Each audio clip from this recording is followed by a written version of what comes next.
I'd like to begin by thanking the organizers for putting up this very nice symposium. Today I'll be talking about Berezin quantization on arbitrary compact smooth manifolds. So it is always a challenge to quantize arbitrary, because quantization needs symplectic structure or at least a group structure, some symmetries, something.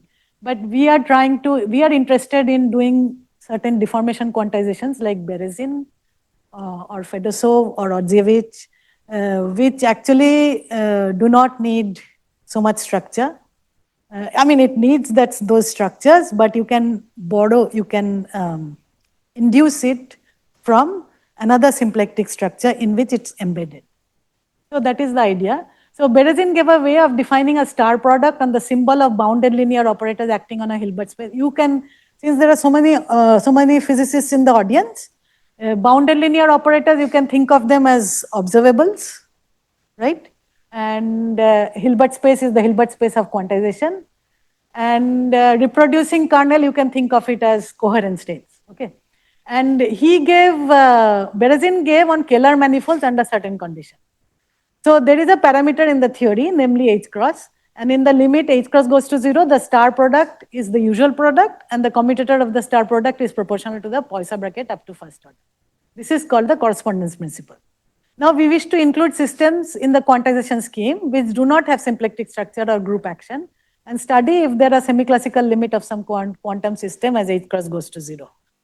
A Poisson structure is of course needed, but it is induced from another Poisson manifold where the manifold is embedded, in this case CPN or CN. It is defined only on functions which are restricted. Okay, so the way we define it, it's not really a Poisson structure on the entire space of functions. It is only on a certain select functions which come from the ambient manifold. So quantization is induced from CPN or CN depending on whether we expect a finite or an infinite dimensional Hilbert space. In this work, we will concentrate on embeddings into CPN. And we note that our method, the only observables which are restricted from the ambient space can be quantized. So we go ahead with embedding a compact smooth manifold into CPN. By Whitney embedding, or later on I'll talk about another beautiful embedding called coherent state embedding. But right now let's think of it, just CPN is inside CN. The manifold is embedded into CN, which is inside the homogeneous, so there is CPN can be thought of as union of these homogeneous coordinates, right? UI. And so I'll talk about this in more detail. So this is identified with CN, and I am embedding my smooth manifold inside this. And basically this is therefore sitting inside CPN. It's not exactly CN, it has a different metric. It's a borrowed metric from CPN.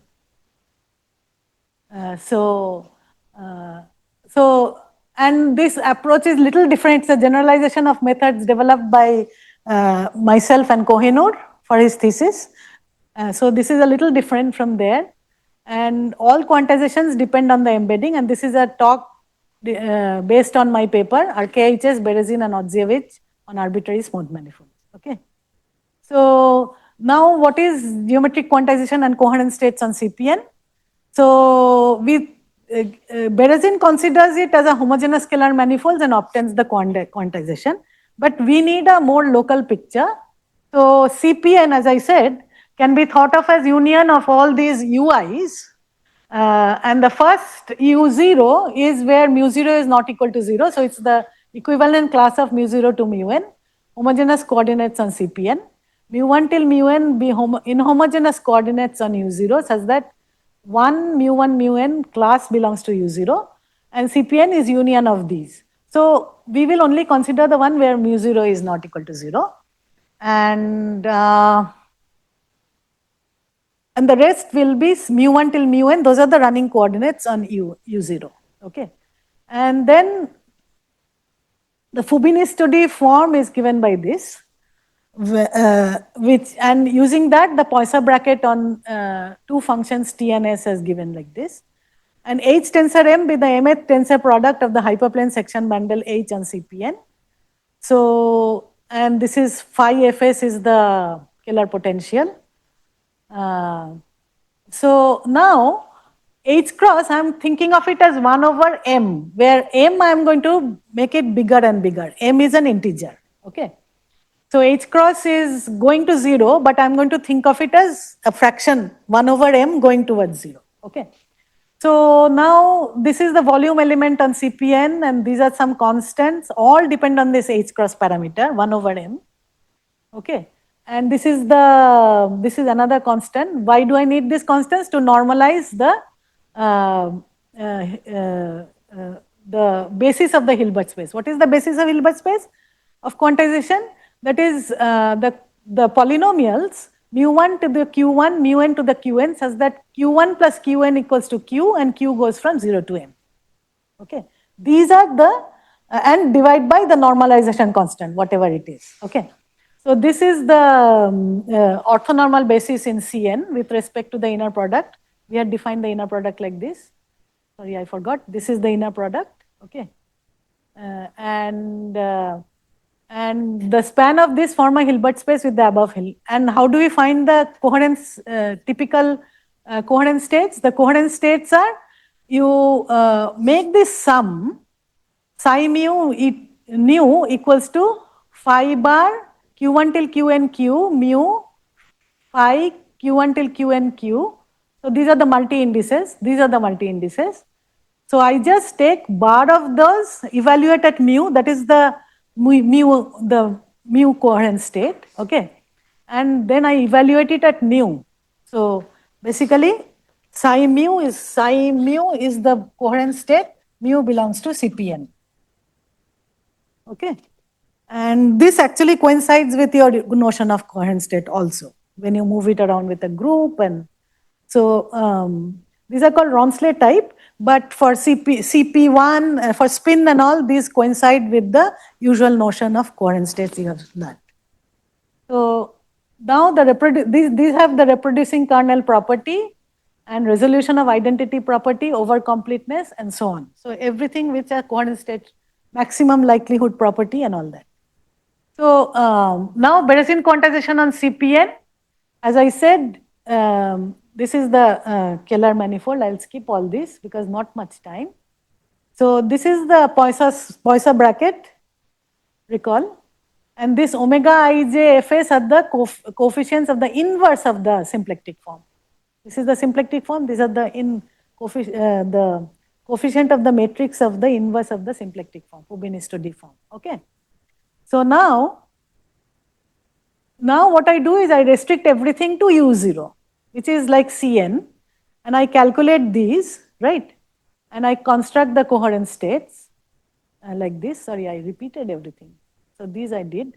Okay, so now I am going to define, this is Lm mu bar is defined like this. It is the psi mu, the coherent state psi mu evaluated at mu, and this is psi mu evaluated at mu. Okay. And Fg is the inner product is given by this, and A nu mu bar is the inner product psi nu A hat mu bar divided by psi nu. And now the observable A hat is acting on F with this equation, with this formula. This is, so basically, I'm sorry, this is the expectation of the observable in the coherent state psi nu, right? If it was psi mu, then it would be the expectation in the coherent state psi mu, right? But I define the symbol to be the two coherent states here are different, okay? So A mu nu bar is this object, okay? This is the symbol of the operator, and you can think of it as a measurement in some sense. We'll talk about that later if time permits, okay?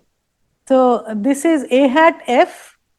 So how do you recover the operator from the symbol? This is the formula.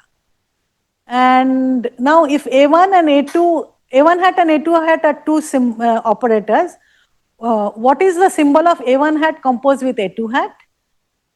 then it's defined, this is the star product, okay? So it is non-commutative, A1 hat and A2 hat need not commute. So the symbols also don't commute, and this is the star operator, and it's a lot of huff and puff, but you can show that actually satisfies the correspondence principle. When the limit m goes to infinity, that is h cross goes to 0, it is satisfies the correspondence principle. Okay, so product, and this is the Poisson bracket. The commutator goes to the Poisson bracket, and the product, the actual product goes to the usual product. Okay, so now how do we do it on compact smooth manifolds? So first what we do is we embed the manifold into R2D by, for instance, Whitney embedding. And I goes from R2D to CPD, be the inclusion, where R2D is identified with U0, this first one over here. And chi is I compose with epsilon, okay? But we will actually drop this I, it's just inclusion. So we will, by abuse of notation, we'll just use epsilon goes from M to CPN, CPD. CPN or CPD, here I've used whatever. Okay. So HM are sections of H tensor, HM be the sections of the hyperplane bundle tensored with M. And these be orthonormal basis for as with where the orthonormal basis. So I pull them back on the manifold M. Pulling back just means composition, okay? S tilde is S composed with epsilon. And I define a norm as follows. The S tilde norm on M is minimum of all S in HM such that norm of CPD, so it's the minimum of norm in CPD of all S such that S tilde is S composed with epsilon. So basically when you pull it back, the thing which you are pulling it back from need not be actually unique. There could be many, right? And you take the minimum of those. And H2M is a Hilbert space in this norm. I'm sorry, just 2 minutes. And then you can actually even pull back the kernel. You can show with this, it becomes a reproducing kernel Hilbert space. And then you pull back the observables. So you define the only those observables which come from CPN. Okay. And so define it like this: B hat acting on epsilon star S is epsilon star A hat S. And then you can construct the symbol of those operator, the symbol of B hat to be defined like this. And one can show that A epsilon P epsilon Q is exactly epsilon star A hat psi epsilon Q is exactly B hat psi Q. And what was psi Q? Psi Q were the coordinate states you pulled back, right? So, so B hat B PQ is A epsilon Q epsilon P epsilon Q, and by some this thing, not much argument, it's easy to show that actually the correspondence principle also is satisfied. Okay. So what are the other directions? So this same thing can be repeated for Fedosov quantization for general. Okay. What Satyan Patil, my MSc, my student who did an MSc thesis with me, he generalized it to general Poisson manifolds. Another type of deformation quantization called Fedosov quantization. And Ordzievich quantization I did, which involves the path integral. So maybe one day I'll talk about that. And now the interesting thing is, if you consider, actually the embedding could be anything into a symplectic manifold which has a reproducing kernel. So it need not be CPN or CN, it could be. So instead, and it need not be Whitney embedding like it's very general. So if instead we consider this embedding, this is called the coherent state embedding, state space embedding. So you actually, this thing in CPN, CP capital N, the space of states. So mu is in the smooth manifold, you embed it in its space of states. Then the methods we have developed is useful and it relates to the theory of measurement and quantum information. So I hope to talk about that next year. Let's see. And And here are some references. This is the paper I was talking about. This is Berezin's original paper.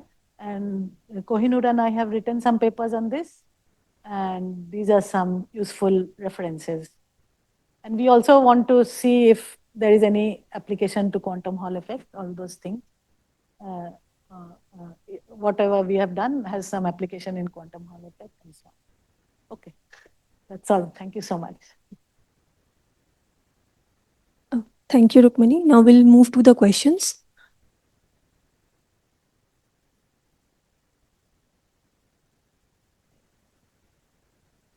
Is there like a simple example from physics where like some motion on some compact manifold where S2 you can do this? Where this quantization prescription is this kind of quantization prescription actually gives what model? Oh, something new. I did for S1 and S2.